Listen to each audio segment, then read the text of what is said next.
Assalamualaikum warahmatullahi wabarakatuh. Sebelumnya perkenalkan, nama saya Muhammad Alvin Nur Budiansyah dengan NIM B11 2021 07207. Ada ya Avantika Zaki Azhar dengan NIM B11 2021 07386. Dan ada Yudi Muhammad Taufik dengan NIM B11 2021 07206. Dan terakhir ada Muhammad Bagus Rayuta Armandana dengan NIM B11 2021 07184. Nah, pada kali ini kita akan menerangkan materi tentang HAM atau hak asasi manusia. Nah, hak asasi manusia adalah hak-hak yang melekat pada setiap individu. HAM meliputi seperangkat hak-hak yang esensial, universal, tak terpisahkan dan tidak dapat dicabut oleh siapapun. Hak-hak ini mencakup beragam aspek kehidupan individu, termasuk hak-hak sipil, politik, ekonomi, dan sosial budaya.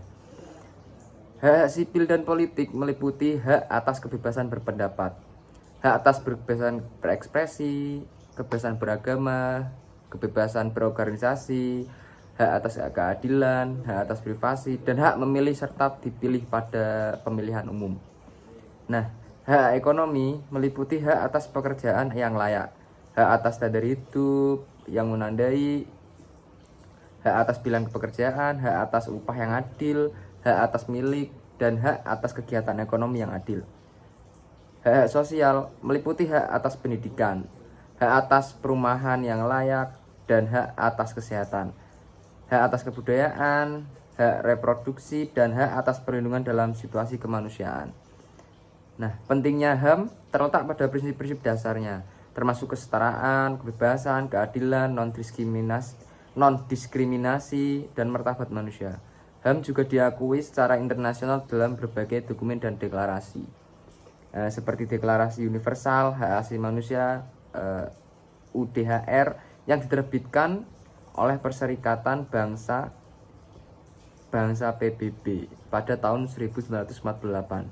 Nah, pelindungan HAM melibatkan upaya dari pemerintah dan masyarakat untuk memastikan penghormatan penuh dan pemajuan HAM. Hal ini meliputi pembentukan sistem hukum yang adil, lembaga perlindungan HAM yang efektif, pengawasan yang ketat terhadap pelanggaran HAM, dan pendidikan serta kesadaran masyarakat terhadap pentingnya HAM.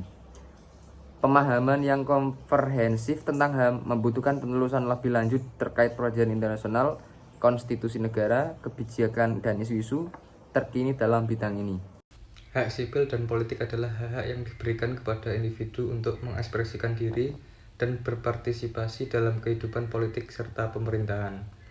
Hak sipil dan politik meliputi hak-hak seperti hak untuk memilih dan dipilih dalam pemilihan umum, hak untuk berkumpul dan berserikat, hak atas kebebasan berpendapat dan berekspresi, hak atas kebebasan pers, hak atas perlindungan hukum yang adil, dan hak atas kebebasan dari diskriminasi. Hak sipil dan politik merupakan hak fundamental yang diakui oleh banyak negara di seluruh dunia, termasuk dalam berbagai dokumen internasional seperti Deklarasi Universal Hak Asasi Manusia dari PBB dan Konvensi Internasional tentang Hak Sipil dan Politik. Negara-negara yang mengakui hak sipil dan politik biasanya memiliki sistem pemerintahan demokratis yang memungkinkan partisipasi aktif masyarakat dalam proses politik dan pemilihan umum. Namun, meskipun hak sipil dan politik diakui oleh banyak negara, masih banyak tantangan yang dihadapi dalam menjaga dan melindungi hak-hak ini. Beberapa tantangan tersebut termasuk tindakan diskriminatif terhadap kelompok minoritas, korupsi dalam pemerintahan, penggunaan kekerasan dan represi terhadap aktivis hak asasi manusia, dan banyak lagi.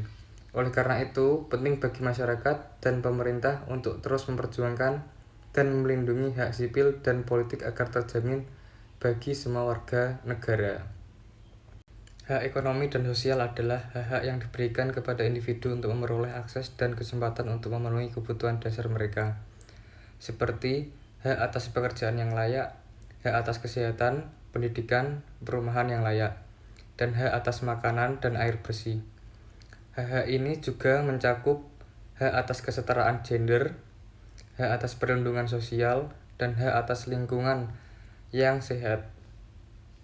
Hak ekonomi dan sosial diakui oleh banyak negara di seluruh dunia dan diatur dalam berbagai dokumen internasional seperti Deklarasi Universal Hak Asasi Manusia dari PBB dan Konvensi Internasional tentang Hak Ekonomi, Sosial, dan Budaya. Negara-negara yang mengakui hak ekonomi dan sosial biasanya memiliki sistem pemerintahan yang berorientasi pada kesejahteraan masyarakat yang memperhatikan kebutuhan dan hak-hak dasar warga negaranya. Namun, meskipun hak ekonomi dan sosial diakui oleh banyak negara, masih banyak tantangan yang dihadapi dalam memenuhi hak-hak ini bagi semua warga negara. Beberapa tantangan tersebut termasuk kesenjangan ekonomi dan sosial yang makin melebar, akses terbatas terhadap layanan publik yang penting, dan kurangnya perlindungan sosial bagi kelompok-kelompok rentan seperti anak-anak, lansia, dan penyandang disabilitas. Oleh karena itu, penting bagi masyarakat dan pemerintah untuk terus memperjuangkan dan melindungi hak ekonomi dan sosial agar terjamin bagi semua warga negara. Hal ini dapat dilakukan dengan cara meningkatkan akses dan kualitas layanan publik yang penting bagi kesehatan dan pendidikan, menciptakan lapangan kerja yang layak, mengurangi kesenjangan sosial dan ekonomi, serta memberikan perlindungan sosial yang memadai bagi kelompok-kelompok rentan. Konstitusi dan perundang-undangan nasional yang melindungi HAM. Konstitusi dan perundang-undangan nasional di banyak negara mengandung ketentuan-ketentuan yang bertujuan untuk melindungi hak asasi manusia atau HAM. 1. Konstitusi negara, 2. Undang-undang perlindungan HAM, dan 3. Konvensi internasional. Lembaga perlindungan HAM di Indonesia. Di Indonesia terdapat beberapa lembaga yang bertanggung jawab dan melindungi hak asasi manusia atau HAM. Berikut ini adalah beberapa lembaga pentingnya yang berperan dalam perlindungan hak asasi manusia di Indonesia. 1. Komisi Nasional Hak Asasi Manusia atau Komnas HAM. Komnas HAM merupakan lembaga independen ditetapkan berdasarkan UU Nomor 39 Tahun 1999 tentang Hak Asasi Manusia. Ombudsman Republik Indonesia. Ombudsman Republik Indonesia merupakan lembaga yang bertugas menerima, meneliti, dan menyelesaikan pengaduan terkait penyalahgunaan kekuasaan yang dapat melanggar HAM oleh penyelenggara negara. Mahkamah Konstitusi. Mahkamah Konstitusi memiliki peran penting dalam perlindungan HAM di Indonesia. MK bertugas memeriksa konstitusi, realitas undang-undang dan peraturan perundang-undangan termasuk yang berkaitan dengan HAM. Kementerian Hukum dan Hak Asasi Manusia. Kementerian Hukum dan Hak Asasi Manusia atau Kemenkumham memiliki tanggung jawab untuk menyusun kebijakan dan program dalam rangka perlindungan HAM di Indonesia.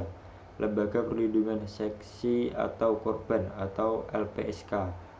LPSK bertanggung jawab untuk memberikan perlindungan dan pemulihan terhadap saksi dan korban kejahatan yang terkait dengan pelanggaran HAM. 3. Kasus penting terkait pelanggaran HAM di Indonesia.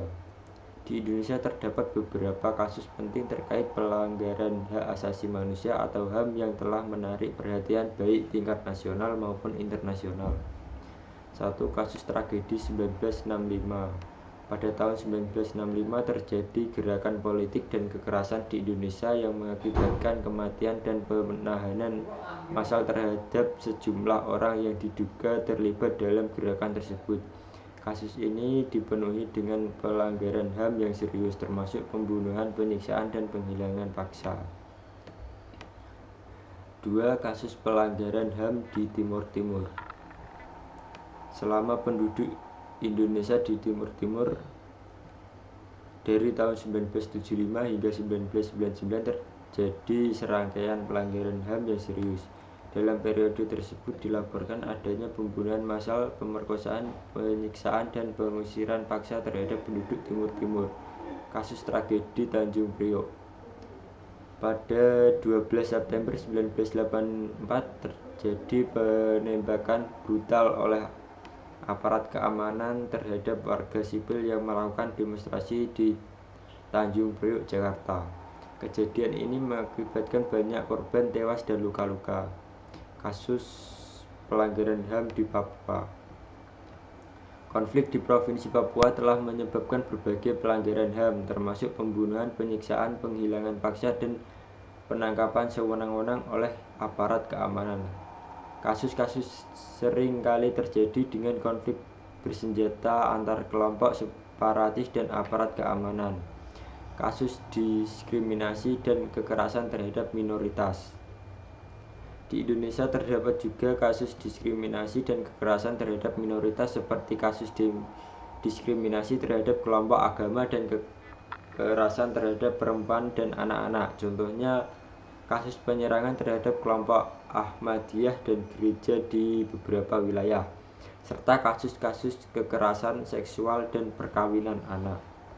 Beberapa isu kontemporer dalam hak asasi manusia yang biasa disebut HAM yang menjadi perhatian dunia saat ini antara lain 1.